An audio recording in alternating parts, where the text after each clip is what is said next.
रायसीना की रेस की। विपक्ष के राष्ट्रपति पद के उम्मीदवार यशवंत सिन्हा ने नामांकन दाखिल कर दिया है। इस मौके पर विपक्ष ने एकजुटता दिखाते हुए शक्ति प्रदर्शन भी किया। नॉमिनेशन के बाद विपक्ष के उम्मीदवार यशवंत सिन्हा ने महात्मा गांधी को श्रद्धांजलि दी। उनके साथ ही राहुल गांधी ने भी महात्मा गांधी के प्रतिमा पर पुष्प अर्पित किए। लेकिन विपक्षी एकता के बीच महाराष्ट्र की सियासी संकट में उलझी शिवसेना का कोई नेता नॉमिनेशन के वक्त नहीं दिखा। लेकिन यशवंत सिन्हा के नॉमिनेशन से साफ हो गया है कि राष्ट्रपति चुनाव अब निर्विरोध होने नहीं वाला है।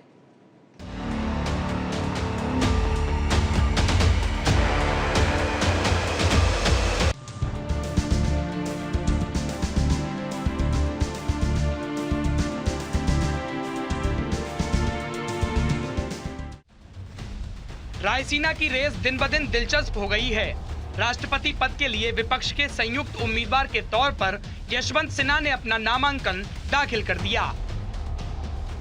उनके साथ विपक्षी एकजुटता दिखाने के लिए एनसीपी चीफ शरद पवार, कांग्रेस के पूर्व अध्यक्ष राहुल गांधी, समाजवादी पार्टी अध्यक्ष अखिलेश यादव, लेफ्ट के नेता डी राजा, नेशनल कॉन्फ्रेंस के नेता फारूक अब्दुल्ला भी मौजूद रहे।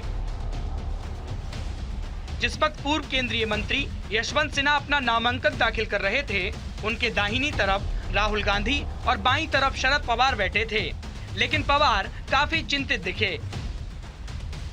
दरअसल महाराष्ट्र में तीनों दलों की गठबंधन की सरकार खतरे में है। उधर एक दिन पहले आए उपचुनाव के नतीजों से मिले झटके के बाद भी लाल टोपी पहने दिखे अखिलेश यादव मुस्कुराते दिखे। वहीं पूर्व वित्त मंत्री यशवंत सिन्हा ने नामांकन पत्रों के 4 सेट राज्यसभा के महासचिव पीसी मोदी को सौंपे, जो राष्ट्रपति चुनाव के लिए निर्वाचन अधिकारी हैं। राष्ट्रपति चुनाव 2 व्यक्तियों की लड़ाई नहीं। नॉमिनेशन के बाद यशवंत सिन्हा ने विपक्ष का आभार जताया। उन्होंने कहा कि लड़ाई बहुत बड़ी है।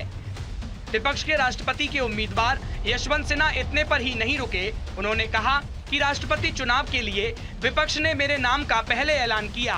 उन्होंने कहा, ये लड़ाई 2 व्यक्तियों की लड़ाई नहीं है, राष्ट्रपति पद की एक गरिमा है। जब हम लोग पार्लियामेंट के अंदर एंटर करते थे और वो विभत्स से कोई भवन खड़ा हो रहा है, उससे पार्लियामेंट की गरिमा नहीं बढ़ेगी। पार्लियामेंट की गरिमा बढ़ेगी जब पार्लियामेंट्री प्रैक्टिसेस, प्रेसिडेंट्स, उनको सम्मान मिलेगा, उनको इज्जत मिलेगा। तो इसीलिए साथियों, मैं कह रहा था कि ये लड़ाई 2 व्यक्तियों की लड़ाई नहीं है, ये 2 विचारधाराओं की लड़ाई है। It is a battle of 2 ideologies and most of the opposition parties have come together now in this election to wage that battle, and it is not going to stop here. I am quite confident that they will remain together and they will carry the fight forward. नामांकन के वक्त विपक्ष एकजुट। यशवंत सिन्हा के नामांकन के दौरान विपक्ष ने एकजुटता दिखाते हुए शक्ति प्रदर्शन किया। दरअसल यशवंत सिन्हा को 17 विपक्षी दलों का समर्थन हासिल है। इतना ही नहीं, टीआरएस ने राष्ट्रपति चुनाव में संयुक्त विपक्ष के उम्मीदवार यशवंत सिन्हा को अपना समर्थन देने का फैसला किया है। इससे पहले टीआरएस ने राष्ट्रपति चुनाव के लिए विपक्ष की रणनीति पर चर्चा करने के लिए 15 जून को दिल्ली में पश्चिम बंगाल की मुख्यमंत्री ममता बनर्जी की बुलाई गई बैठक से दूरी बना ली थी। लेकिन नॉमिनेशन में समर्थन देकर विपक्षी एकता का परिचय दिया। इतना ही नहीं, कांग्रेस नेता राहुल गांधी ने भी यशवंत सिन्हा के समर्थन में पुरजोर वकालत की। उन्होंने कहा, असली लड़ाई 2 विचारधाराओं के बीच की है, सभी विपक्षी दल साथ साथ हैं। All opposition parties are unitedly supporting Yashwant Sinha ji. Of course, we are supporting the individual, but the real fight is between 2 ideologies. One ideology of RSS, anger, hatred, and the other of compassion of all the opposition parties which are standing together. ये विचारधारा की लड़ाई है. यशवंत सिन्हा जी के साथ सारा का सारा ऑपोजिशन है. दो अलग अलग विचारधाराओं की लड़ाई है. एक तरफ नफरत और दूसरी तरफ भाईचारा और देश की भावना. द्रौपदी मुर्मू से यशवंत सिन्हा का मुकाबला. यशवंत सिन्हा का मुकाबला आदिवासी समुदाय की द्रौपदी मुर्मू से है.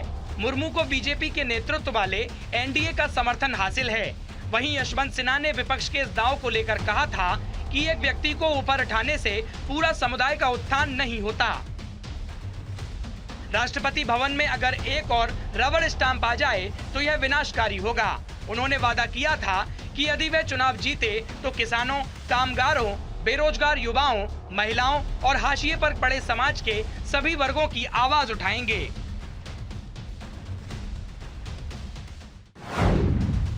18 को वोटिंग, 21 जुलाई को काउंटिंग.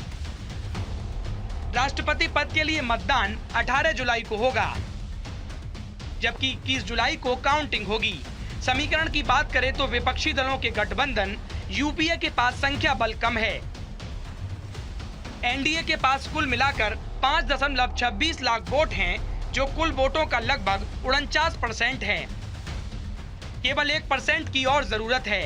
ऐसे में वाईएसआर कांग्रेस पार्टी और बीजू जनता दल ने मुर्मू को समर्थन देने की बात कही है. इतना ही नहीं, बीएसपी ने भी द्रौपदी मुर्मू को समर्थन देने की हामी भरी है. ऐसे में यशवंत सिन्हा के लिए रायसीना हिल्स की लड़ाई आसान नहीं दिख रही है, लेकिन यशवंत सिन्हा ने इस लड़ाई को पूरी शिद्दत से लड़ने का भरोसा दिलाया है, क्योंकि उनके पास पुराना राजनीतिक अनुभव भी है. यशवंत सिन्हा का राजनीतिक सफर. देश के वित्त मंत्री रहे यशवंत सिन्हा का राजनीतिक सफर बेहद दिलचस्प है. उन्होंने 1984 में भारतीय प्रशासनिक सेवा से इस्तीफा दे दिया. 1884 में जनता पार्टी के सदस्य के रूप में सक्रिय राजनीति से जुड़े. 1986 में जनता पार्टी का महासचिव नियुक्त किया गया. 1988 में यशवंत सिन्हा राज्यसभा के सदस्य चुने गए. 1989 में जनता दल के गठन के बाद पार्टी के महासचिव बने. चंद्रशेखर सरकार में नवंबर 1990 से जून 1991 तक वित्त मंत्री रहे.